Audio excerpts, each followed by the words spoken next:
অবিরাম আহত স্মৃতির ভিড়, তবু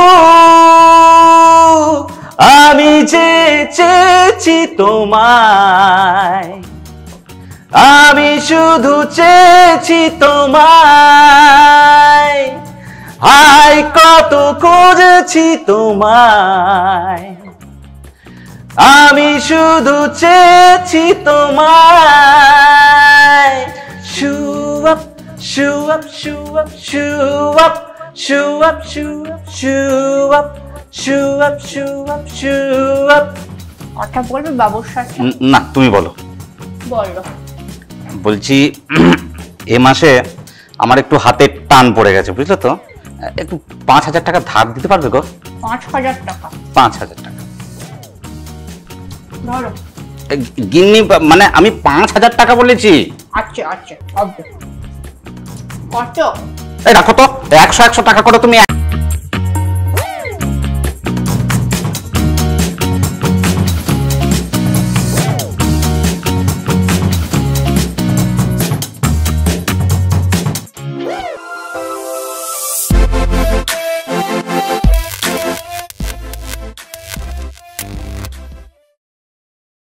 আপনাদের নিজেদের চ্যানেল S2S মিডিয়াতে আমাদের এই যে হ্যালো পৃথিবী পডকাস্ট, আজকে যে মানুষটা আছে সেটা খুব সাধারণ মানুষ।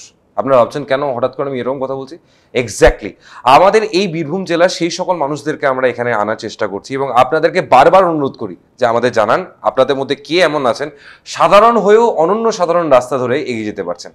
এবং আমাদের এই পুরো পডকাস্টের মেন টার্গেট থাকে এটাই যে আমাদের মধ্যে থাকা সেই সুপ্ত স্বপ্নগুলো, যেগুলো হয়তো আমরা একটু কেউ যদি রাস্তা দেখিয়ে দিত, যেরকম এটা খুব সাধারণ ভাষায় আমরা বলি যে সাকসেস পেতে গেলে কাছাকাছি যদি ওরকমভাবে কেউ সাকসেস পেয়েছে তাকে ফলো করো, তাকে কপি করো, সহজেই হয়ে যাবে। তো সেরকম কিছু লোকজনকে যদি আমরা পেয়ে যাই তাহলে আমরা অনেক সহজেই আমাদের সাকসেসের জার্নিটা স্টার্ট করতে পারি। এবং সেরকমই একজন অতি সাধারণ মানুষ যিনি অনন্য সাধারণ কিছু কাজ করে দেখিয়ে দেন।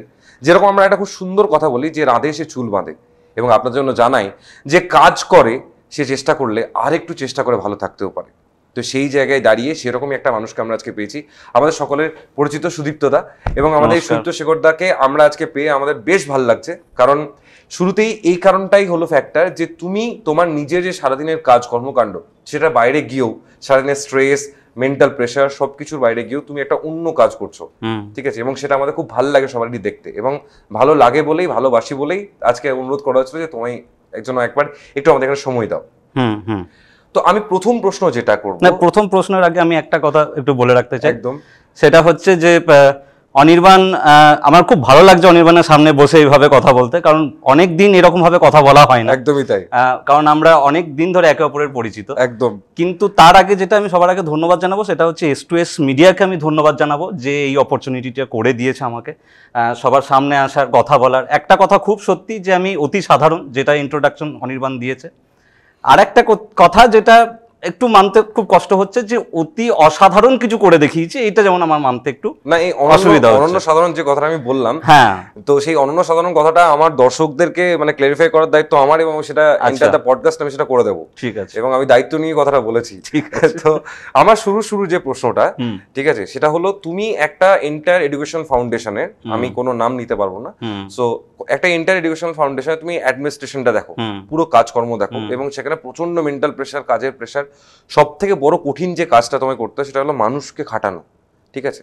এবং সেখানে সেই মানুষগুলো কিন্তু নর্মাল নয়, দে আর অল ইন্টেলেকচুয়াল পিপল। তো সেই জায়গায় দাঁড়িয়ে নিজের বুদ্ধিমত্তা দিয়ে খাটানোর পর, সারাদিনে কাজ করানোর পর বাড়ি ফিরে এসে এই যে নিজের যে স্বাদ, নিজের যে প্যাশন, সেটাকে এগিয়ে নিয়ে যাওয়ার জন্য যে তুমি চেষ্টা করো তোমার স্ত্রীর সাথে, সেটা কি করে পসিবল হয়? সেটা পসিবল অনেক কারণ আছে, বুঝলি তো। মানে ব্যাপারটা হচ্ছে যে প্রথম কথা হচ্ছে যে সারাদিন যখন এই স্ট্রেসগুলো যায় না, হ্যাঁ, তখন এই স্ট্রেসের সময় নিজেকে চেনার বা নিজেকে দেখার সময় পাওয়া যায় না একদম একদম। আর যখন আমি ঘরে ফিরি তখন প্রথম আয়না দেখি, হ্যাঁ, আর যখন আয়না দেখি তখন আয়না দেখে নিজেকে বুঝতে পারি যে এই আমার মুখ, এই আমার হচ্ছে একটা স্ট্রেসফুল লাইফ, তার মানে এতদিন পর্যন্ত গেছে। এরপরে তুই এই মুখটা আমি বারবার দেখতে থাকি, আয়নাতে হোক বা ফোনেও অনেক সময় কি হয়, ক্যামেরাতে তুই ছবিও তুলি, নিজের মুখটাকে দেখতে পাই, মিটিং করার সময় মুখটা দেখা যায়, তখনই মনে হয় যে না, এটাকে কিছু একটা চেঞ্জ করা দরকার। আর সৌভাগ্যবশত আমার যে স্ত্রী, সেও মানে এই ধরনের কাজে খুব নিজেকে জড়াতে ভালোবাসে, অভিনয়, গান বাজনা, নাচ ইত্যাদি। তো আমার পক্ষে কাজটা আরো বেশি মানে সহজ হয়ে যায়, যেহেতু আমিও একটু সাহিত্যিক মানুষ, তো ভালো করেই জানিস, একটু লেখালেখি বা ছবি বানানো, এইগুলো বহুদিন ধরে হ্যাঁ এইসবে চলে আসছি। তো মনে হলো যে এটাকে একটা পার্ট অফ লাইফ, যদি খুব অল্প সময় ধরেও হয়, যদি এটা করতে পারি, তাহলে সারাদিনের এই স্ট্রেসফুল লাইফটা থেকে একটু নিষ্পত্তি পাওয়া যেতে পারে। সেই জন্যই, আর দ্বিতীয় কোনো কারণ নেই, ভাবনা বিশাল কিছু ভাবনা চিন্তা করে এটা কিছু করা নয়, জাস্ট তো সেটাতে বেশ ভালো লাগে আমার আর। হ্যাঁ বেশ, এবার এই জায়গাটাতেই যে প্রশ্নটা আমি জানতে চাইছি, যে এই যে তুমি এত কিছু করো, তোমার স্ত্রী তোমাকে সাপোর্ট করে, তো সেই ক্ষেত্রে কি স্ত্রীর যে ডিমান্ডস গুলো হয় সেগুলো কি কিছুটা রিডাকশন হতে পারে? না না না, একদমই না। স্ত্রীর ডিমান্ডস আলাদা জিনিস, আর এই যে এই ক্রিয়েটিভ থিং যেটা করছে সেটা সম্পূর্ণভাবে আলাদা জিনিস। এর মধ্যে স্ত্রীর ডিমান্ড ঢুকবেই না, স্ত্রীর ডিমান্ড আলাদা। কারণ অনেক দর্শক যারা দেখছেন তাদের মধ্যে তোমার মতন অনেকেই আছেন, আমার মতো অনেকেই আছে, প্রত্যেক পুরুষই হয়তো আমার মতো কেউ স্বীকার করছে, কেউ স্বীকার করছে। একদমই তাই। হ্যাঁ, এবং স্বীকার করার জায়গাটা পাওয়াও যায় না, স্বীকার করার জায়গা পাওয়া যায় না। এবং সেই জায়গায় দাঁড়িয়ে আমি এটা মানে সবার থেকে প্রশ্ন থেকে জানতে চাইছি যে এই যে তুমি আর বৌদি অ্যাক্টিভিটিস গুলো করো, তো সেই ক্ষেত্রে কি কোনো স্পেসিফিক কারণে কোনো একটা স্পেশাল টাইমের যে ডিমান্ডস গুলো ছিল সেগুলো রিডাকশন হয় না, ওগুলো এখনো পিকেই থাকে? না, কিছু কিছু ডিমান্ডস যেগুলো সাকসেসফুল হয়, মানে যেটা হয় যেটা এই আমরা যেগুলো করি সেটাতে কিরকম হয়, ধর যে সকাল থেকে আমাকে বহুবার কন্ট্যাক্ট করার চেষ্টা করেছে, হ্যাঁ, কিন্তু আমি হয়তো মিটিং এর ব্যস্ততাই হোক বা অন্য কোনো ভাবে হোক সেটাকে ফোন তুলতে পারিনি। একদম যথারীতি একটা ভেতরে রাগ একটা থেকে গেছে, রাগ জমছে, হয়তো কিছু বলার দরকার ছিল সেটা বলতে পারিনি। এবার এসে দেখা গেল যে এমন একটা কিছু আমরা কন্টেন্ট বানাচ্ছি, সেটা মজার ছলে হলেও কিছু জিনিস হয়তো মানে শুনিয়ে দেওয়া হলো, মানে মজার ছলে, যেটা অডিয়েন্স ভাবছে বা স্বামী স্ত্রীর মধ্যে খুনসুটি, কিন্তু ওই যে খুনসুটির মধ্যে যে কিছুটা পরিমাণ অরিজিনালিটি থাকে সেটা কিন্তু সকাল থেকে কিন্তু চলে আসছে। এই জায়গাগুলো কিন্তু তৈরি হয়। বেশ, এই পুরো ব্যাপারটা আমি জানতে পারলাম, তোমার স্ত্রীর কথাও জানলাম, তোমার কর্মকাণ্ডের কথাও জানলাম।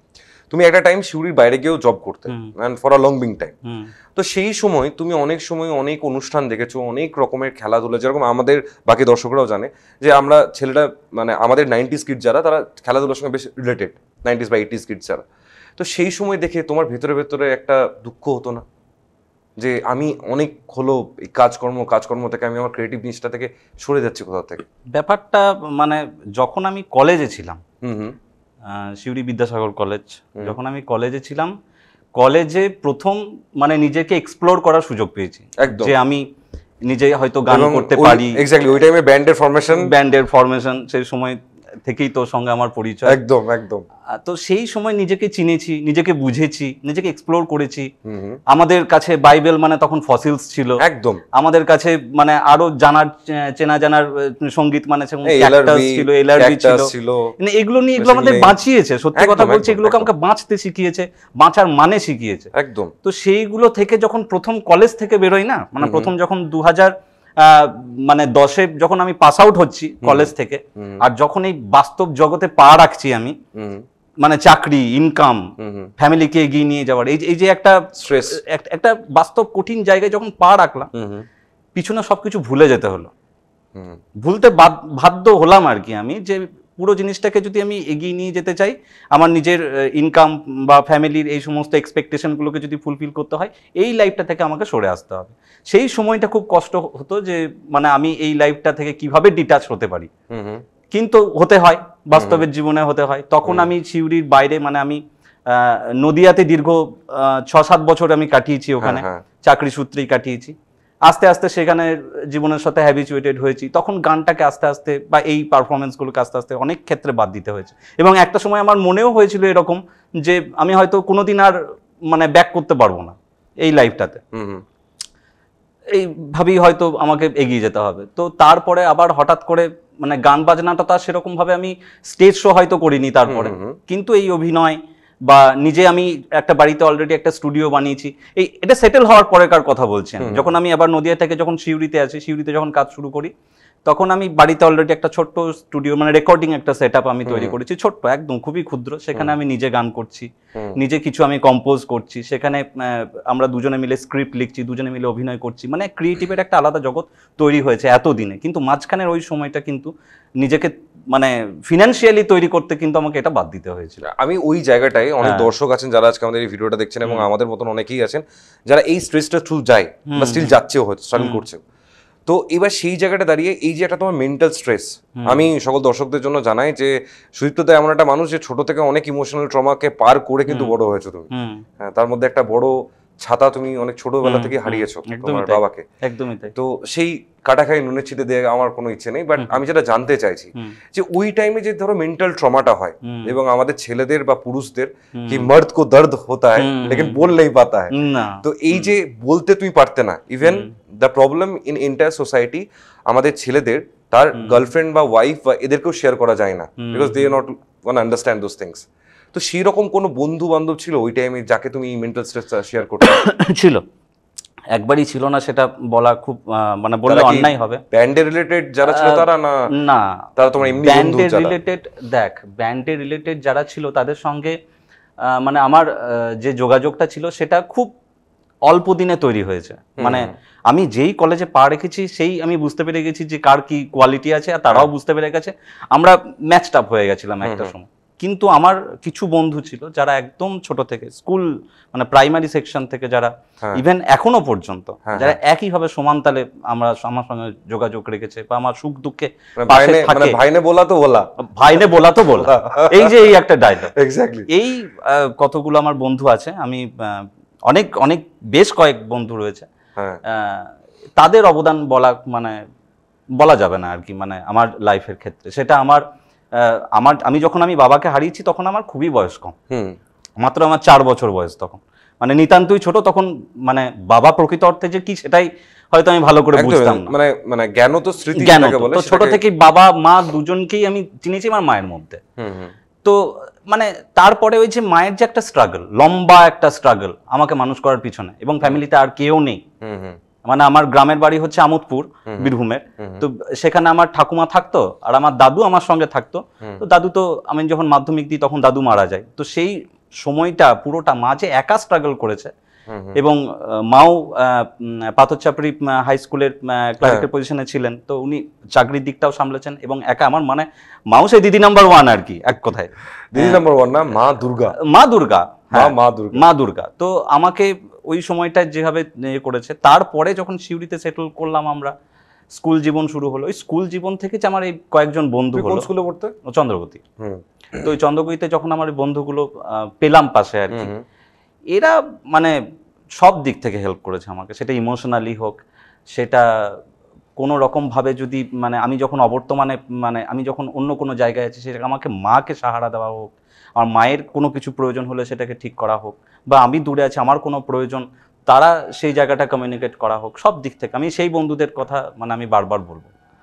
তো মানে এই মানে যারা এই যে তোমার যারা বন্ধু, ঠিক আছে, তারা যখন আজকে ধরো তোমার এই মানে জায়গাটা দেখে, ঠিক আছে, তো তখন তারা তোমাকে কি ফিডব্যাক দেয় যে না ভাই তুই ভেবেছিলি, তুই করেছিলি, মানে কোনটার কথা বলছিস, যে কন্টেন্ট ক্রিয়েশনের ব্যাপার না, বা তুমি এখন এখানে যেভাবে সেটেল হয়েছো সেই জায়গাটা? হ্যাঁ দেখ, মানে ব্যাপারটা হচ্ছে যে বন্ধুদের কথা বললাম তাদের মধ্যে এখন কেউ কলকাতাতে জব করছে, কেউ ধানবাদে জব করছে, কেউ মানে সবাই নিজেদের লাইফে কিন্তু মানে সেটেল হয়ে আছে। তো তারাও যখন মানে নিজেদের বন্ধুদেরকে কেউ সেটেল হতে দেখে, তাহলে সেটা তো ভালো লাগবে। আর কন্টেন্ট ক্রিয়েশনের জায়গাটা সম্পূর্ণ আলাদা, কারণ আমার বন্ধুরা কেউ মানে ম্যাক্সিমামটাই কেউ ক্রিয়েটিভ নয়, আমি একা ক্রিয়েটিভ ছিলাম, মানে এই বন্ধুদের কথা বলছি, ওই জায়গাটাতেই যেতে চাইছিলাম। মানে তারা কি অনেক দর্শক আছে ভাবছে হয়তো যে আমাদের বন্ধু বান্ধবরা মানে ক্রিয়েটিভ নয়, তাহলে আমরা কাজ করলে তারা সাপোর্ট করবে না। না না না, কেউই ক্রিয়েটিভ নয় তারা, ইভেন তারা মানে ক্যামেরা থেকে দূরে থাকতে চায়, বোঝেও না বলে একটা শব্দ হয়, বোঝেও না।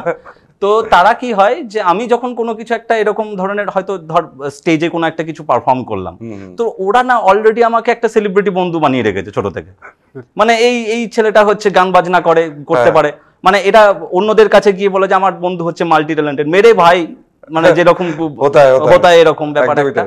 তো তারা মানে সবসময় আমাকে এইটা অ্যাপ্রিসিয়েট করে আসছে, মানে আমি অ্যাপ্রিসিয়েশনের জায়গাটা আমি কাউকে মানে আলাদা করে বলতেই পারবো না, কারণ আমি সবার কাছে অ্যাপ্রিসিয়েশন পেয়েছি এই বিষয়টাতে। কিন্তু সত্যি কথা বলছি যে যেটা করে দেখাবার কথা ছিল সেটা আমি করে দেখাতে কোনোদিনও পারিনি। মানে আমার ইচ্ছা ছিল যে আমি যখন গান করতাম তখন ইচ্ছা ছিল গায়ক হব, গায়ক হতে পারিনি। যখন অভিনয় করলাম তখন ইচ্ছা ছিল অভিনেতা হব, অভিনেতা হতে পারিনি। মানে এক কথায় কিছুই করতে পারিনি। দেখো এন্টার ফেলিয়ারটা ম্যাটার করে না, ম্যাটার করে এইটা যে মানে আমরা কনস্ট্যান্টলি আমরা চেষ্টা করে যাচ্ছি এবং নিজেকে ভালো রাখার চেষ্টা, এক্স্যাক্টলি এটার কিন্তু উদ্দেশ্য ভালো থাকার না কোনো প্যারামিটার আছে না কোনো মানে ইন্ডিকেটর আছে, ভালো আছি মানে ভালো আছি। এই যে আজকে মানে যারা হয়তো আমাদের আজকে দেখছে তারা জানে না যে কত বছরে তোমার আমার সম্পর্ক, সেটাই আর কি, এবং মানে কত বছর পর আমরা এইভাবে বুঝতে পারলাম, ঠিক আছে, এত বছর ধরে মানে কাজ হয়েছে আমাদের মধ্যে বাট বুঝতে পারিনি আমরা একবার। বলছি তো মানে কোনোদিন তোর সাথে এইভাবে বসে গল্প কবে হয়েছে সেটাই মনে পড়ছে। এক্স্যাক্টলি কাজে পেরিয়ে গেছে, কাজে পেরিয়ে গেছে, কাজের বসা আর এমনি বসার মধ্যে অনেক পার্থক্য। তো এই মানে তোমার বন্ধুদের তুমি সাপোর্ট পেয়েছো, তোমার স্ত্রীর তুমি সাপোর্ট পেয়েছো, এবং এই সব সাপোর্টের মাঝখানে ধরো কোনো সময় কোনো একটা সাপোর্ট করতে গিয়ে, that can be your friend, that can be somebody loved one, ঠিক আছে, বা তাদের মানে অ্যাসোসিয়েশনে কেউ যদি কোনোভাবে কোনো ক্ষতিগ্রস্ত হয়েছে, সেই ইমোশনাল ট্রমাটা তুমি নিজেকে কিভাবে হ্যান্ডেল করেছো? মানে কাউকে সাপোর্ট করতে কি এখনো পর্যন্ত সেরকম কোনো ক্ষতিগ্রস্ত আমার হয়নি। না মানে ধরো তোমাকে সাপোর্ট করতে গিয়ে তোমার যারা বন্ধু বান্ধব বা তোমার স্ত্রী বা স্ত্রী রিলেটেড যারা আছে, তোমার কোনো বিপদে সাপোর্ট করতে গিয়ে তারা ধরো কোনো কারণে ক্ষতিগ্রস্ত হয়েছে, তো সেই ক্ষেত্রে যে একটা ধরো বড় ইমোশনাল ট্রমা চলে মানুষের মাইন্ডে, ঠিক আছে, কি হয়েছে না হয়েছে ব্রিফে আমার যেতে ইচ্ছে করছে না, বাট এই ট্রমাটাকে তুমি হ্যান্ডেল করেছো কি করে? ট্রমাটাকে হ্যান্ডেল করেছি মানে সবার সাথে কথা বলে, প্রথম কথা নিজেকে কুল রেখে, নিজের যে সমস্যাগুলো আছে সেই সমস্যাগুলোকে নিজেকে প্রশ্ন করেছি, সেই মানুষের সাথে কথা বলে একটু মাথাটাকে ঠান্ডা রেখে এইভাবেই ট্রমাটাকে কন্ট্রোল করেছি। আদারওয়াইজ আমার মনে হয় যে আমার কাছে এসে বা আমাকে হেল্প করতে কি কারো কোনো বিশেষ কোনো বড় কিছু হয়নি, বা যেটা নিয়ে আমি আজকে খুব বেশি ট্রমাটাইজড হয়েছিলাম একটা সময়, সেরকম হয়নি, হয়েছে, না হওয়াও নয়, হয়েছে, কিন্তু সেটাকে আমি নিজের মতো করেই কন্ট্রোল করে নিয়েছি। মানে আমি এমন এক ধরনের মানুষ, যে মানুষটা হচ্ছে যে মানুষের সঙ্গে না 7-5 জড়ায় না আমি, মানে তোরা খুব ভালো করে চিনিস আমাকে, আমি 7-5 জড়াতে একদম ভাই ভালোবাসি। আমি নিজের কাজটা করছি এবং নিজের কাজের জন্য যদি আমার কোনো জায়গায় যদি আমাকে হাত মেলাতে হয় তো আমি হাত মেলাচ্ছি, নিজের কাজের জন্য যদি কোনো জায়গায় হাত সরাতে হয় তো আমি হাত সরাচ্ছি, আমি এর থেকে বেশি আর যেতেই চাই না। কিন্তু হ্যাঁ, ভালো সম্পর্ক থেকে যায়, একদম ভালো সম্পর্কটা কিন্তু থেকে যায়, এর সবকিছুই প্রফেশনালি হয় না ভাই, একদম একদম কিছু জিনিস ইমোশনালি হয়, কিছু আত্মার যুক্ত থাকে, কিছু আত্মার যুক্ত হয়। এই কথাটা মানে আমি আমাদের দর্শকদেরকেও শেয়ার করতে চাইছি যে অনেকজন আছেন এবং আমাদের ছেলেদের ক্ষেত্রে এটা খুব বেশি প্রমিনেন্ট, যে আমাদের বন্ধুত্ব হয়তো ধরো 10 বছর 15 বছর দেখা নেই, কিন্তু ধরো তুমি 10 বছর আগে যে স্টেটে ছেড়ে এসছো, তুমি যখন 10 বছর পর তুমি মিট করবে তার সঙ্গে একই স্টেট থাকে, একই স্টেট, দুর্গাপুজোর সময় হয়, এক্স্যাক্টলি, হ্যাঁ দুর্গাপুজোর সময় তুই আনন্দপুরে চলে যা, আনন্দপুর কলোনি, আনন্দপুরে দুর্গাপুজো যখন যাবি তখন তুই কত মানুষের বন্ধুদের সঙ্গে দেখা, এবং শুধু ওই টাইমে ওইখানেই দেখা আর কখনো দেখা পাবি না এদের, ইভেন মানে ফেসবুকে থাকলে মেসেজ হয় না, হোয়াটসঅ্যাপ কোনো যোগাযোগ নেই, কিন্তু তুই যখন আনন্দপুরে তার সঙ্গে দেখা হবে, ওই যে 5-10 মিনিট তুই কথা বলবি, আধ ঘন্টা কথা বলবি, তোর মনেই হবে না যে তোর মাঝখানে 20 বছরের কোনো গ্যাপ। এক্স্যাক্টলি এটা এই জায়গাটাতেই আমি আসতে চাইছি। তো এবার সেই জায়গায় দাঁড়িয়ে এট প্রেজেন্ট টাইমে তুমি প্রচুর কন্টেন্ট বানাচ্ছ এবং ক্রিয়েটিভ এতে আছো, এবং আমি আপনাদের সকলের জন্য জানাই দাদার অলরেডি দুটো মুভি বানিয়ে দাদা পাবলিশও করেছে। তো এবার সেই মানে এত কিছু যে তুমি মেটেরিয়াল বানাচ্ছ, এত কন্টেন্ট বানাচ্ছ, তো এবার সেই জায়গাতে দাঁড়িয়ে না অ্যাট প্রেজেন্ট টাইমে না লোকজন খেলে, যেমন তুমি আগে খেলতে, আমরা একসঙ্গে খেলেওছি, ব্যান্ডও ছিল, লটস অফ হিস্ট্রি, তো মানে সব জায়গায় আমরা একটা অর্গানাইজড হতাম, আনঅর্গানাইজড ভাবে কি অর্গানাইজড হতাম, এবং সেই জায়গাটা মানুষের মনের জোর বাড়াতো, যেভাবে তোমার মনের জোরটা হয়তো বেড়েছে। তো সেই জায়গায় দাঁড়িয়ে এখন এই অনেক বাচ্চা বা ইয়াং জেনারেশনকে আমরা দেখতে পাচ্ছি, দে আর মেন্টালি গেটিং উইক, এবং অনেক বাজে খবর আমাদের শুনতে বাধ্য হচ্ছে, আমরা শুনতে ভালো লাগে না কিন্তু শুনতে বাধ্য হই, মাঠ আছে যেটুকু সেটুকু খালি পড়ে আছে। তো সেই জায়গায় দাঁড়িয়ে তুমি নিজে একটা এন্টায়ার এডুকেশনাল ফাউন্ডেশন চালাও, সেখানেও ভবিষ্যৎ তৈরি হয়। তো সেই জায়গায় দাঁড়িয়ে তোমার কি মনে হয় যে এমন কোন কোন জিনিসগুলো যদি parenting, right now you are also a parent, তো পেরেন্টিং নিয়ে যদি আমরা সেগুলোকে একটু চেঞ্জ করতে পারি বা সেই থটসগুলো নিয়ে আসতে পারি, তাহলে বাচ্চাগুলো অনেকটা মেন্টালি স্ট্রং হবে। আমার মতে মানে এখন যে প্রেজেন্ট মানে জেনারেশনটা চলছে বা যে সময়টা চলছে না, মানে যাদেরকে অ্যাকচুয়ালি আমরা জেনজিস বলি, কাইন্ড অফ জেনজিস বলি, যে এই সময়টাই হচ্ছে খুব মানে সে ঘোর কলিযুগ আর কি। এখানে না মানে এখানে পেরেন্টিং কথাটা, কিন্তু কেদারনাথে তো এখনো ওই মানে মূর্তির তো পরিবর্তন হয়নি, এখন তো শুরু হয়নি না, হ্যাঁ এখনো মূর্তির পরিবর্তন হয়নি, কিন্তু ব্যাপারটা হচ্ছে যে বর্তমানে মা বাবা যারা রয়েছে, এই মা বাবাদেরই ব্যাপারটা হচ্ছে তারা নিজেদের জগতেই আছে। তুই ধর আমাকেই বলছিস, হ্যাঁ, এই যে আমি আজকে কন্টেন্ট ক্রিয়েশন করছি, এক্স্যাক্টলি, আমার ওয়াইফ আজকে সেও একটা কন্টেন্ট ক্রিয়েশন করছে, তাহলে আমাদের হাতে মোবাইল, 24 ঘন্টায় মোবাইল, কারণ হচ্ছে আমি দেখ বাড়ি ফিরি রাত 9টার সময়, রাত 9টার সময় বাড়ি ফিরে দেখি যে আমাকে সবথেকে কম মানে হ্যাঁ এভারেজ ইজ 10 o'clock 10:30 হচ্ছে, তার মানে আমি ধরে নিলাম একটা এভারেজ। তো তো ওই সময়ে এসে আমাকে দেখতে হচ্ছে যে আমাকে আজকে একটা ভিডিও আপলোড করতে হবে ইউটিউবে, কারণ প্রতিদিন যদি ইউটিউবে ভিডিও আপলোড মানে করতে না এদিকে পারি, অ্যালগরিদম ইউটিউবে আর এদিকে লাইফের অ্যালগরিদম, লাইফের অ্যালগরিদম তাও তুই বুঝতে পারবি, ইউটিউবের অ্যালগরিদম তো আমি জীবনেও কোনোদিন বুঝতে পারি না। তো এসে একটা করে যদি আমি ভিডিও আপলোড করি, সেটার এডিটিং এর জন্য মিনিমাম 1 ঘন্টা তোমাকে টাইম দিতে হবে। একটা শর্টস, আমি শর্টসই বলছি, তো একটা আমাকে দিতেই হচ্ছে টাইম। এবার সেই সময়টা আমার মেয়ে চাইছে যে আমি কোনো রকম ফোন না নিয়ে থাকি। ব্যাপারটা বোঝ তুই, যে সে সময় আমার মেয়ে চাইছে যে আমি যেন কোনো, বাবা এত সারা দিন ছিল না, বাবা এই এসছে, তার মানে বাবার হাতে এখন কোনো ফোন থাকবে না, বাবা আমার সাথে খেলবে। এবং সম্পর্কের মূল জায়গাটা কিন্তু সময়। খুব ঠান্ডা মাথায় ভেবে দেখো, সম্পর্কের মূল জায়গাটাই সময়। ইভেন মানে তুমি এটা কনক্লুড করে দেন, I will tell you something. হ্যাঁ, তো ব্যাপারটা হচ্ছে যে, কিন্তু তখন আমার মনে হয় যে তাহলে আমি যদি মেয়েকে এখন সময় দিই, তাহলে আমার আজকের একটা ভিডিও পড়লো না, তাহলে এটার অ্যালগো চলে গেল। হ্যাঁ, আবার শুরু থেকে শুরু। এত কষ্ট করে আমি বানিয়ে রেখেছি একটা, হয়তো ভিউজ হচ্ছে এখন খুব ভালো একটা ভিডিওতে, তো এইখানে প্যারেন্টিং এ কিন্তু একটা কনফ্লিক্ট তৈরি হচ্ছে। কিন্তু আমি তো দ্বিতীয়টা তো আমি বাদ দিতে পারবো না, যে আমার মেয়েকে বলবো না যে তুই এতক্ষণ একটা কাজ কর, তুই ফোনটা নিয়ে ততক্ষণ একটু দেখ, আমি জাস্ট ভিডিওটা আপলোড করে নিই, এডিটিং দিই, তারপর তোর সঙ্গে আমি খেলছি। কিন্তু এটা তো আমি বলতে পারবো না। সমস্যা ওখানে, কনফিউশন তৈরি হচ্ছে, কনফ্লিক্ট তৈরি হচ্ছে ওখানে। তো এখনকার প্যারেন্টদের যেটা সব থেকে মনে হয় যে লাইফের একটা টাইম, মানে সারা দিনের একটা টাইম সম্পূর্ণ মোবাইল ফ্রি হয়ে থাকা, সম্পূর্ণভাবে মোবাইল ফ্রি হওয়া, এবং নিজেকে সময় দেওয়া, এবং যারা কন্টেন্ট ক্রিয়েট করবো ভাবছে বা ভাবছে না, যারা লাইফে স্ট্রেসড হয়ে বসে আছে, তাদেরকে আমার মনে হয় যে নিজেকে একটু বোঝা, নিজেকে চেনা, এবং সেই জায়গাটা সম্পূর্ণ সারা দিনের একটা সময় নিজেকে দেওয়া, বাস নিজেকে বুঝতে পারলেই হলো। নিজেকে যদি একটু সে চিনতে পারে, একটু যদি মনে হয় কদর করতে পারছে, তাহলেই সে লাইফে কোনো না কোনো জায়গা খুঁজে নিতে পারবে। আর যদি নিজেকে যদি খুঁজতে না পারে, যদি পারিপার্শ্বিক লোকের কথাই নাচানাচি করে, বা ওই টাকা পয়সা ইনকাম করার জন্য দৌড়াদৌড়ি করে, এটা খুব সত্যি কথা।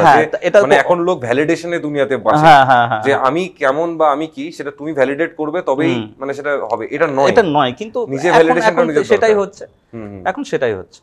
আমি এই জায়গাটাতেই মানে যে পয়েন্টটাতে আমরা ডিসকাস করছিলাম, ঠিক আছে, সেই জায়গায় দাঁড়িয়ে তোমাকে আমি এইখানটাতে এই জিনিসটা তোমার থেকে জানতে চাইছি, যে ব্যান্ডটা ছিল বা যে সময় যে ব্যান্ডটা তৈরি হয়েছিল। এবার দেখো, প্রত্যেকটা মানুষের ফেজ চেঞ্জ হয়, ঠিক আছে, লাইফে ফেজ চেঞ্জ হয়, ঠিক আছে। তো যেরকম আমারই একটা এক্সাম্পল দিচ্ছি, আমাকে লোকজন বলে যে তুমি কেন বিয়ে করো না বা বিয়ের দিকে যাও না। আই ফিল লাইক কি আমার নিজের পার্সোনাল জাজমেন্ট কি, আমার সারাদিনে এত কিছু কাজ থাকে, ঠিক আছে, সেখানে আমার সময়টা হবে না।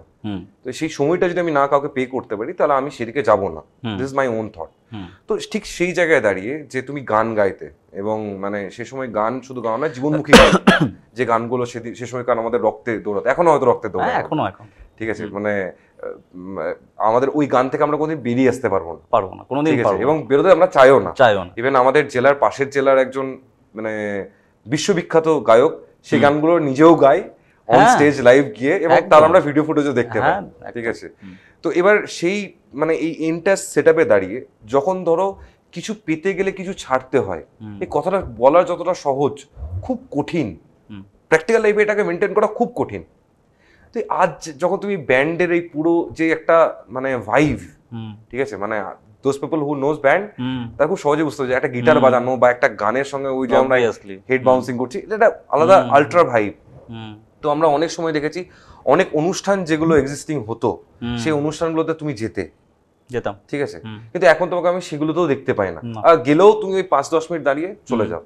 তো এই একটা জিনিস ক্রিয়েট করতে গিয়ে একটা জিনিস তুমি ছেড়ে দিচ্ছ, ঠিক আছে, তো সেটা কি করে ম্যানেজ? না রে, মানে ব্যাপারটা সেটা নয়, মানে আমি ছেড়ে দিচ্ছি না, কিন্তু আমি কিন্তু চাইছি যে আমি সব এই ব্যাপারগুলোতে এনগেজ থাকি। যখন আমি ক্রিয়েটিভ ফিল্ডটাকে বেছে নিয়েছি লাইফের একটা পার্ট হিসাবে, আমি কিন্তু কোনোটাই ছাড়তে চাইছি না। কিন্তু সমস্যা হচ্ছে এখন প্রেজেন্ট জেনারেশনের মধ্যে এই ব্যান্ডের মধ্যে আমাদের যে মানে উন্মাদনাটা ছিল, এখন বাচ্চা ছেলেগুলোর মধ্যে বা সেই উন্মাদনাটা কোথাও নেই। এখন পুরো জিনিসটাই হচ্ছে মিউজিক্যাল একটা রিমিক্সের যুগ তৈরি হয়ে গেছে, এবং সেই রিমিক্সের যুগটা হচ্ছে যে তারা নিজেরা কতটা মানে কি বলবো, মানে আমরা ব্যান্ড করার সময় কোনো গানকে এরকম করে কোনোদিনও মানে প্রেজেন্ট করবো ভাবিনি, যে এই গানটাতে আমি আমার নিজের কাজ দেখাবো, কোনোদিন ভাবিনি। কিন্তু এখন সমস্যা হচ্ছে যে এখনকার বাচ্চা ছেলে মেয়েরা না যে কোনো গানকে নিয়ে এসে মিউজিক প্রোগ্রামিংটা এতটা মানে এখন ভাইটাল হয়ে গেছে, যে ওটা প্রোগ্রামিং করে হোক বা নিজেদের সব গানকে নাচার গান করতে হবে। আগে দেখবি যখন আমরা ব্যান্ডের কোনো প্রোগ্রামের গান সাজাতাম, যখন মিথুন দা অলরেডি এখানে একটা পডকাস্ট করে গেছে, আমি দেখেছি, গেছি, মিথুনদার সঙ্গে আমি কত প্রোগ্রাম করেছি, একদমই তাই। তো মিথুনদার সঙ্গে যখন গানের আগে লিস্ট হতো, মিথুনদা এখনো যদিও স্রোতে গা ভাসিয়ে দিয়েছে, আমি মিথুনদাকে বলেওছি, তো মিথুনদার যখন আগে প্রোগ্রাম লিস্ট করা হতো, আগে আমরা প্রথমে কি গান রাখতাম, যে গানগুলো হচ্ছে কম রিদমিক, এক্স্যাক্টলি, এবং যেটা দিয়ে শুরু হতো এবং শেষ tempo and BPM increase, exactly. এখন কিন্তু শেষ গানগুলো তখন আমরা রাখতাম যে একটু নাচানাচির গান হবে, এখন কিন্তু পুরো, এবং নাচানাচি সেগুলো ফোক, সেগুলো ফোক দিয়ে হতো, এখন কিন্তু পুরো জিনিসটাই কিন্তু আলাদা হয়ে গেছে, এবং আলাদা জিনিসটাকে আমি কিন্তু কখনোই আমি বলছি না যে আমি এটা খারাপ, এটাও দরকার, এটাই আমি যদি এখন আজকে আমি স্টেজ শো করতে যাই, আমাকে এই রুলটাই ফলো করতে হবে, আদারওয়াইজ মানুষের এখন অ্যাকসেপ্টেন্সের যে ব্যাপারটা না, সেটা সম্পূর্ণ চেঞ্জ হয়ে গেছে। তো সেই জন্য এখন কি হচ্ছে, এখন কিন্তু শুরুই দেখবে একদম আলট্রা রিদমিক দিয়ে শুরু হচ্ছে, এবং আলট্রা রিদমিক দিয়ে থেকেও সব থেকে যেটা বড় অসুবিধা, ধরো শহরের উষ্ণতম দিনে, একদম একদম, বা ধরো একলা ঘর, ঠিক আছে, বা কাকতারুয়া, এই যে গানগুলো, এই গানগুলো যখন আমরা গেয়েছি, এখানে আমাদের কাজ বলতে, বা ব্যান্ডের যে যখন আমরা কম্পোজ করা হতো, কাজ বলতে কিছু লাইন, যে লাইনগুলো আমরা আমাদের থেকে বানিয়ে মাঝে মাঝে বলতাম, ঠিক, এবং একদম ঠিক, এর বাইরে আমরা কিন্তু সেগুলোকে বেশি মডিফিকেশনে যেতাম না, কারণ ধরো এলআরবি বা মোহিনীর ঘোড়াগুলি যারা যে গানগুলো তৈরি করে গেছেন, মানে ভার্সাটাইল এভারগ্রিন গান, তো সেই গানগুলো থেকে আজকে দাঁড়িয়ে এন্টার, তুমি যে কথাটা বলছো সেটারই মানে আমি বলি যে এখন হিন্দি গানকে রিমেক করে গাওয়ার একটা ট্রেন্ড চলছে, খুব চলছে হিন্দি গান রিমেক করার। আমি আমার লাইফে অ্যাটলিস্ট 6 থেকে 7টা এখনকার যারা টপ শট ব্যান্ড ওয়েস্ট বেঙ্গলের বা দিল্লি তাদের সঙ্গে টানা শোজ করেছি, কলেজ শোজ করেছি, তো আমি তখন দেখতাম যে the way they are creating the crowd and all, তো সেখানে ওই হ্যালুসিনেশন বা ওই টেকনিক্যাল ইকুইপমেন্ট ইউজ করে গাওয়াটা অনেক বেশি আমি দরদ দিয়েছে গাওয়াটা, না নেই, ঠিক আছে, মানে আজকে যারা দর্শকরা দেখছেন, আমি আপনাদের জন্য জানাই যে এরকম যে সুদীপ্তদা বসে আছে, তো একটা ব্যান্ড এবং বিভিন্ন আরো অনেক ব্যান্ড তৈরি হয়েছে, বা সেগুলোতে না তখন না খাওয়া দাওয়া ছিল না কিছু ছিল, মুড়ি বাতাসা খেয়েও আমাদের মানে ব্যাক টু ব্যাক 3-4 ঘন্টা আমরা প্র্যাকটিস করে চলে গেছি, টানা এইভাবে আমাদের চলেছে। তো এবার সেই জায়গাতে গিয়ে এখন অনেক কিছু চেঞ্জেস হয়েছে এবং কিছু জায়গায় চেঞ্জ করতেও হয়েছে, এমনটা নয় যে চেঞ্জেস গুলো সবগুলো খারাপ, আমি কিন্তু সবকটাকে কিন্তু আমি মানে বলতে পারবো না যে সব চেঞ্জ গুলো খারাপ হয়েছে, কিছু চেঞ্জ না হলেই ভালো হতো, তাতে সোলটা বেঁচে থাকতো, এক্স্যাক্টলি, আর কিছু জিনিস চেঞ্জ হয়েছে সেটা দরকার, সেটা আমাদের ভবিষ্যৎ যত আমাদের টেকনোলজি আমাদের অ্যাডভান্স হবে, আমাদেরকে একটু পাপ দিতেই হবে, আদারওয়াইজ ব্যালেন্স করতে পারবো না আমরা। একদম আমি এই মুহূর্তে দাঁড়িয়ে তোমার একটা ছোট্ট রিকোয়েস্ট করবো, যেহেতু আমাদের চেঞ্জেস গুলো হয়েছে, আমিও অনেকটা নস্টালজিয়ার মধ্যে পেছনে একটু টাইম মেশিনে চলে গেলাম, আচ্ছা, তো যদি একটা তুমি গান শোনো, যে কোনো আমাদের ওই টাইমকার, তুই শহরের উষ্ণতম দিনে বললি, ওটা একটু করা যায়, ওটা একটু করো, বেশ একটু শুনি, কারণ আজ যারা দর্শক আছেন আমাদের অনেকেই, মানে আমাদের এজেরও দর্শক আছে, অবশ্যই, এবং যারা দেখছেন তারাও চাইবেন যে একটা গান একটু তোমার থেকে শোনা হোক। ঠিক। শহরের উষ্ণতম দিনে পিচ কলার রোদ্দুরে বৃষ্টির বিশ্বাস তোমায় দিলাম আজ, আর কি বা দিতে পারি পুরনো মিছিলে, পুরনো ট্রামেদের শাড়ি, ফুটপাত ঘেঁষা বেলুন গাড়ি,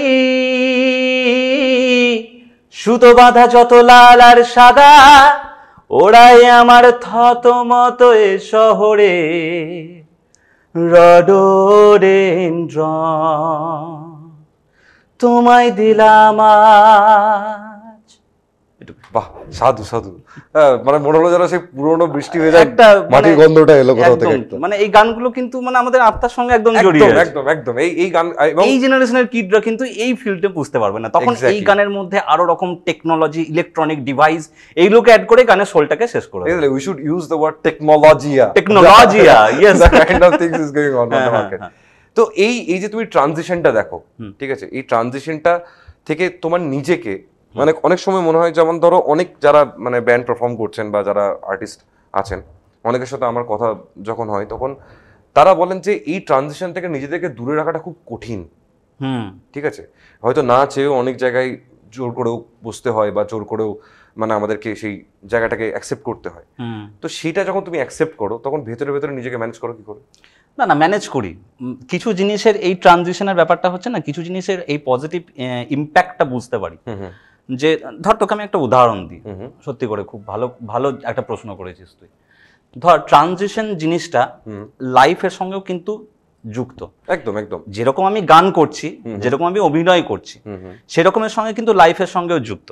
আজকে যদি আমি ভাবি যে আমি আজকে এই যে ধর পডকাস্ট করছিস, হ্যাঁ হ্যাঁ, এই পডকাস্ট কি আগে ছিল না? পডকাস্ট নামটা হয়তো এখন ভাইরাল হয়েছে বেশি।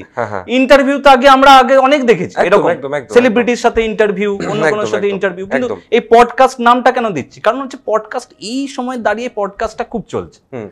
তো এই ইন্টারভিউ থেকে পডকাস্টের ডিফারেন্সিয়েশন যেটা আছে, আমি বলছি দুটো আলাদা জিনিস। কিন্তু পডকাস্ট এই যে খোলা মনে আলোচনাটা যেটা হচ্ছে, সেটাও কিন্তু একদম না থাকাটাও নয়, ছিল। কিন্তু এখন বর্তমানে আরো অনেক কিছু জিনিসকে এক জায়গায় নিয়ে এসে আমরা মুখোমুখি একটা কথা বলা, যে এই যে ঘরোয়া কথা বলা, এটাও যে সম্ভব। এটা যদি আমি মেনে না নিই, যে এইরকম আমি মেনে নেবো না, তাহলে কি মানে সেটা কি আমি আমার পক্ষে ভালো জিনিস হবে? সেটা তো নয়। সেজন্য ট্রানজিশনকে সবসময় তোমার পজিটিভ ভাইবে তোমাকে মানতেই হয়। সেটা গানের ক্ষেত্রেও হয়েছে। গান দেখ, গান মানে সত্যি কথা বলতে আজকে মানে এটা বলাটা আমার কথাটা উচিত হবে আমি বুঝতে পারছি না। উচিত অনুচিতটা মানে অসুবিধা নেই বলে কিন্তু পডকাস্ট করা। মানে কারণ আমি এইখানটাতে তোমার একটা জিনিস ক্লিয়ার করি, যখন ধরো আমি কোনো টিভি মিডিয়া বা রেডিওতে বসবো, ঠিক আছে, there is certain rules I need to go with, ঠিক আছে। সেখানে আমি এমন কোনো কথা বলতে পারবো না, সেখানে কথা বলার একটা লিমিটেড রুলস আছে।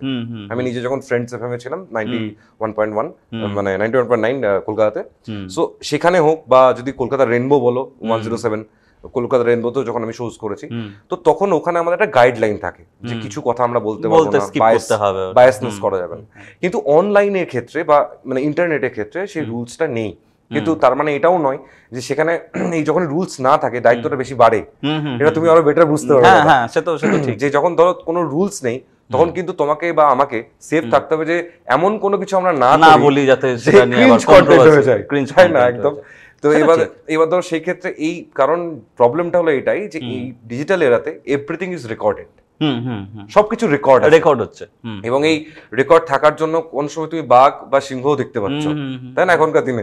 তো এইরকম মানে পোস্ট ওয়ার্ক যে তোমার লাইভ করা ওয়ার্ক তুমি ডিলিট করে দিও, সেটা কারোর কাছে নেই, এটা নয়।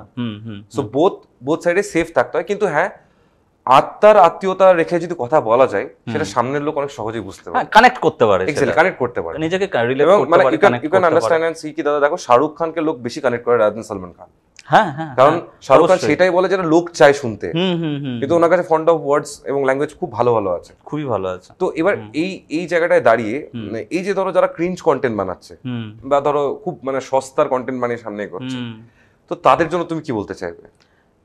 সস্তার কন্টেন্ট আমাদের শিউরিতেও হচ্ছে। হ্যাঁ, প্রচুর শিউরিতে প্রচুর হচ্ছে, মানে বাইরে যাওয়ার দরকার নেই। হ্যাঁ একদম। কারণ হচ্ছে সস্তা কি আমি ভাবে বলি, সস্তা ব্যাপারটা হচ্ছে, সস্তার ডেফিনেশনটা না খুব খুব সস্তার ডেফিনেশনটাই সস্তা। মানে হচ্ছে যে আমি কোনো কিছু একটা চিন্তা ভাবনা করছি, সেটাকে আমি প্রথমে ভিজুয়ালাইজ করছি এবং সেটাকে আমি স্ক্রিপ্ট বানাচ্ছি, সেটা স্ক্রিন প্লে রেডি করছি, তারপরে সেটা আমি অ্যাক্ট করছি এবং সেটাকে এডিট করছি এবং সেটাকে নামছি। এত ঝামেলা কে নিতে যাবে? দুটো গাল দিলাম, খিস্তি মারলাম, দুটো খিস্তি মারলাম, বা দুটো বাউন্স ব্যাক থিওরি কোন একজন বড় লোককে নিয়ে দ্রুত করলাম, অথবা আমি এমন কিছু একটা শো অফ করলাম, নিজেকে দেখালাম ক্যামেরার সামনে ভাড়ার জিনিস নিয়ে। হ্যাঁ, ভালো জিনিস নিয়ে, ভাড়ার জিনিস নিয়ে। এখন তো ভাড়া গাড়ি এখানে এসে ইউজ হচ্ছে। হ্যাঁ, তো যেটা দেখালাম, যেটা মানুষ সহজেই আর মজা পাবে আর কি। মজার থেকেও বেশি আলোচনার জায়গাটা হয়ে যাবে। তো সেইগুলো তো মানুষের কাছে পৌঁছাবেই, মানুষ পছন্দ করে, মানুষ ওই সমস্ত জিনিসগুলি পছন্দ করে যেগুলো সচরাচর পায় না, নিষিদ্ধ জিনিস যেগুলো পছন্দ হচ্ছে। তো এই সব জিনিসগুলোকে তুই যদি সামনে নিয়ে চলে আসিস, তোর মধ্যে যদি সেই সাহসিকতা থাকে যে আমি বাসের মধ্যে একটু নাচানাচি করে দেবো, 4-5টা লোক দেখবে, আমার কিছু যায় আসে না তাতে, আমি লোকজনের সামনে দুটো বাজে অশ্লীল ভাষা ইউজ করে দেবো, যাতে লোকজন মনে করবে যে বাহ খুব সুন্দর, তো এ তো দারুণ বলছে, সাহস আছে, এ সাহস আছে, এ করতে পেরেছে, বাকিটা করতে পারে, বাকিটা সাহস নেই। তো ভাই, তোমার সাহস আছে, তুমি ওই কন্টেন্ট গুলো যদি খুব তাড়াতাড়ি বানিয়ে ফেলতে পারো, তোমাকে এত কিছু খাটতে হবে না। তুমি অল্প 5 মিনিটের মধ্যে তোমার ভিডিও শুট হয়ে যাবে, তোমার রেকর্ড হয়ে যাবে, এডিট হয়ে যাবে, ভাইরাল হয়ে যাবে। ভাই, আমাদের সাহস নেই। আমরা বহু কষ্ট করে খাটি, আমরা একদিন ধরে ভিডিও বানাই, তারপরের দিন ধরে আমরা এডিট করি, তারপরে আপলোড হতে, বাড়িতে ওয়াইফাই স্পিডও নেই, টাকা নেই। কারণ হচ্ছে তারপরে আপলোড হয়, সেই আপলোড হওয়ার পর যখন যাই তখন 200-300 ভিউজ হবে, হয়তো খুব ম্যাক্সিমাম 1000 হয়ে গেলে আমরা ভাইরাল হবে নিজেদের ভিডিওকে, ঠিক আছে? তো আমরা ওইটাতেই খুশি আছি। তো দরজায় যদি কোনোদিন ধরো ফ্রি ওয়াইফাই প্রকল্প হয়, তাহলে খুব ভালো হয়। আমি আগে নেবো, আমি আগে কাস্টমার হবো। ফ্রি ওয়াইফাই প্রকল্প কে দেবে সেটাও তো দেখতে হবে, মানে কোন দিক থেকে আসবে ফ্রি ওয়াইফাই প্রকল্প। তো একটা তো শোন, আমি দুদিন আগে আমার বিবাহ বার্ষিকী গেছে, হ্যাঁ বিবাহ বার্ষিকীতে আমি একটা ছবি আপলোড করেছিলাম, যে আমি আর আমার ওয়াইফের ছবি দিয়েছিলাম, দিয়ে ওখানে আমি লিখেছিলাম যে from I love you my wife and now I love my wifi. I love you my wife, I love my wifi, ওয়াইফটা ওয়াইফাই হয়ে গেছে। সেম জিনিসটা আমি ফাদার্স ডে দিন করেছি, আমি একটা নোটের ছবি পোস্ট করেছিলাম ফেসবুকে, তুমি দেখবে আমার প্রোফাইলে, ঠিক আছে, যে I love my father in a different way. আচ্ছা, গান্ধীজির ছবি ছিল ওটা, মানে that is the reality and that is the real practical life. যারা কমেডিয়ান, যদি খুব মানে ঠান্ডা মাথা আমরা গিয়ে তাদেরকে ভেবে দেখি, দে আর সো মাচ ইন্টেলেকচুয়াল, তারা সমাজের অনেক সত্যি কথা অনেক হাসার ছলে বলে এবং খুব টাফ। এটা তো একটা মাধ্যম, তুই যদি উইট বলছিস, স্যাটায়ার বলছিস, মক বলছিস, পান বলছিস, সার্কাজম বলছিস, এটা একটা মাধ্যম। এবং এটা জানতে গেলে হাসানো মানে কিন্তু নিজের মুখ বিকৃতি করে দুটো খিস্তি মেরে হাসানো না। হাসানো মানেটা হচ্ছে ভাই তুমি এমন কিছু সোসাইটির জিনিসকে তুলে ধরছো যেটা সহজ কথায় তুমি হয়তো কাউকে বলতে পারছো না, কিন্তু একটু সার্কাস্টিক ওয়েতে তুমি বলছো, একটু উইট ব্যবহার করছো, সাধারণ লোকের খুব হাসি পাচ্ছে, কিন্তু জিনিসটা কিন্তু তুমি তার চোখে আঙুল দিয়ে কিন্তু তাকে দেখিয়ে দিলে, এটাই তো মিডিয়া, এটাই তো করা উচিত, কমেডির লক্ষ্যটাই এটা হওয়া উচিত। That's why we can still, তুমি বলো দাদা এখনো অবধি জনি লিভারের তুমি কোনো কমেডি সিন যখন তুমি দেখো বা রাজেশ যাদবের, সেটা তুমি বাড়ির লোকের সঙ্গে, তোমার ইভেন বাচ্চাদের সাথে বসেও দেখতে পারবে। একদম একদম but there is lots of other content also created যেগুলো দেখা যায় না, কিন্তু হ্যাঁ ওই নিষিদ্ধ গলি যাওয়ার গল্প। তো এই যে আমরা এই আলোচনাটা করছি, তো এই মানে সহজ সত্যি কথাটা আমরা অনেক জায়গায় বলতে চেয়েও বলতে পারি, আমাদের কিছু বাধা বিপত্তি থাকে, ঠিক আছে। এবার ধরো কোনো একদিন, এই যে তুমি তোমার শুরুতে বন্ধু বান্ধবের কথা বললে, এবার ধরো কোনো একদিন স্পেশালি তোমার মানে ওয়ার্ক টাইম থেকে তুমি ম্যানেজ করেছো ধরো 1-1.5-2 ঘন্টা, ঠিক আছে, এবার ধরো তোমার প্ল্যানিং আছে যে আজকে আমার বন্ধুদের সঙ্গে আমি একটু ঘনিষ্ঠতম সময় কাটাতে যাবো কোনো একটা গুপ্ত জায়গাতে, সেখানে কি পার্টি হবে আমি কোনো মানে কথাতেই যাচ্ছি না। এবার সেই মুহূর্তে ধরো মানে সেই প্ল্যানও খুব সুন্দরভাবে মানে এক্সিকিউট হয়ে গেল, ঠিক আছে। এবার ধরো তুমি বাড়ি গেলে, এবার তোমার ভেতরে কিন্তু খুব আনন্দ চলছে যে বা আজকে বেশ আনন্দ করেছি, এই করেছি, মস্তি করেছি। এবার কোনো কারণে ধরো তোমার স্ত্রীর মুডটা অফ আছে, এবং যে একটা মানে তো সেম গেম আমরা সবাই চালাই যে হ্যাঁ তুমিও যা বলবে আমিও তাই করবো, তুমি যা আমি তাই, তো সেই জায়গায় গিয়ে তোমার মুডটাকে তোর ব্রেক ডাউন করতে হয়, ঠিক আছে, যে না খুব সিরিয়াস, খুব ওয়ার্ক প্রেশার ছিল, ঠিক আছে। তো এরকম কোনো ঘটনা কোনো সময় ঘটেছে? অবশ্যই হয়েছে, এই নিয়ে একটা ভিডিও আছে, বা ধরা পড়ে গেছে এরকম যে না মানে ধর তুই বলছিস আজকে অফিসে খুব লোড ছিল, কিন্তু মানে ব্যাক এন্ডে তুমি অফিসে ওয়ার্ক করার পর তুমি এটা বেশ ধরা পড়েনি, কারণ ভালো অভিনেতা আমি, সেজন্য ধরা পড়েনি, কিন্তু এরকম আবার এটা অন্যভাবেও নিয়ে নিতে পারে, আবার দেখভাবে নেবে দাদা, বলে দিয়েছো অন দ্য রেকর্ড, এবার ঠিক আছে। তো এইরকম হয়েছে, বাট এটা মাখনটা আমি তোকে দিচ্ছি এটা, হ্যাঁ, তো এইরকম হয়েছে যেখানে আমি কোনো একটা কিছু প্ল্যান করে এসেছি হয়তো যে বন্ধুদের কাছে যাব, সাধারণত কি হয় আমার ওয়াইফ মানে আমার যে বন্ধুদের কথাগুলো আমি তোকে একটু আগে বললাম, এদের সাথে আমার যে সম্পর্ক সেটা ও অনেকদিন ধরেই এটা জানে, তাদের সঙ্গে যদি আমার কোনো প্ল্যান হয়, এর সাথে তোমার সম্পর্ক অলমোস্ট 2 যুগের কাছাকাছি হতে চলে। হ্যাঁ, মানে এই বন্ধুত্বের ব্যাপারটা মানে এর বাইরে না, আমি খুব বেশি বাইরে থাকিনি, কারো বন্ধুদের সাথে আমি মানে অন্য কোথাও গেছি বা প্ল্যান করেছি হয়নি।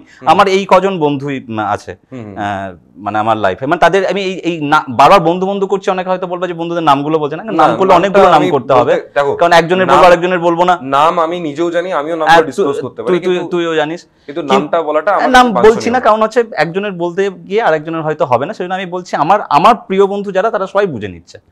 তো এই বন্ধুদের সাথে আমি যখনই কোনো জায়গায় গেছি বা যাব প্ল্যান করেছি, তখন আমার ওয়াইফ সাধারণত আটকায়নি, কিন্তু একদিন হয়েছিল যেখানে আমার প্ল্যান অলরেডি হয়ে গেছে, কিন্তু বাড়িতে এসে দেখছি যে একটু মুডটা অফ হয়ে আছে, এরকম করে মানে এরকম একটা অফ মানে হয়ে আছে, যেখানে আমি বলতে গেলে হয়তো আবার উল্টে একটা রিয়াকশন তেমন আসবে যে জিনিসটা হয়তো অঘটন ঘটে যেতে পারে। মানে অ্যাকচুয়ালি ছেলেরা যত সিরিয়াস থাকতে পারে না, হ্যাঁ, ছেলেরা ম্যাক্সিমাম সিরিয়াস থাকতে পারে 5 মিনিট তারপর হাসতে হবে। হ্যাঁ, তো সেই সময় আমি মানে বাড়িতে গিয়ে তখন অনেকটা টাইম নিয়ে বসে গল্প করে ব্যাপারটাকে রিল্যাক্স করার জন্য টাইম দিতে হয়েছে, মানে তখনও পর্যন্ত নিজেকে প্রকাশ করতে পারিনি আর কি, যে এরকম একটা ব্যাপার আছে। তারপরে যখন প্রকাশ করতে গেলাম আর কি, যখন প্রকাশটা মেনেও নিল, অ্যাকসেপ্টেড করলো, হ্যাঁ তুমি যাবে, অসুবিধা কি আছে, কিন্তু আমি এটা জানতাম যে এটা প্রথমে বললেই হয়তো হয়ে যেত, কিন্তু প্রথমে যেহেতু মুডটা অফ ছিল বলে বলিনি, কিন্তু ওর এমন সময় অ্যাকসেপ্টেন্সটা পেলাম ততক্ষণ ওরা প্ল্যান চেঞ্জ করে ফেলেছিল।